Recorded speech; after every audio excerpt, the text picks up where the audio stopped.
This is a little bit ranty, but well, I'm sitting here looking at the news, again, reading that today Leeds Teaching Hospital Trust has been found inadequate by CQC, and I quote, for serious risks to women and babies, and in part due to a deep-rooted blame culture and repeated failures.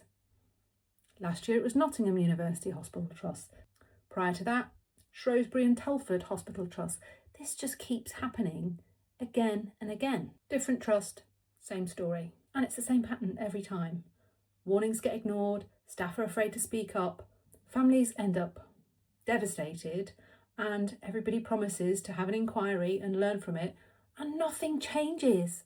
I read Black Box Thinking by Matthew Said years ago. I think it's nearly 10 years old.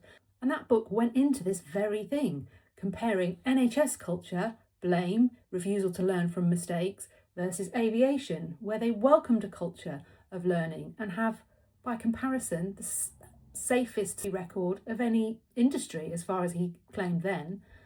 He was right then, and nothing's changed now. I think he even made a documentary about it a few years ago.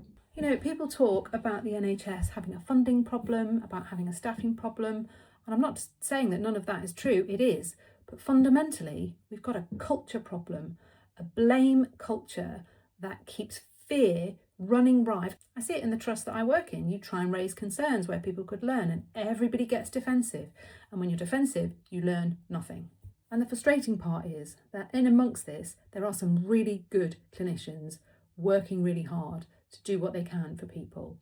But the system fundamentally is flawed. The system protects the system, and anybody who tries to swim against the tide gets ostracised, blamed, and ultimately nobody learns anything.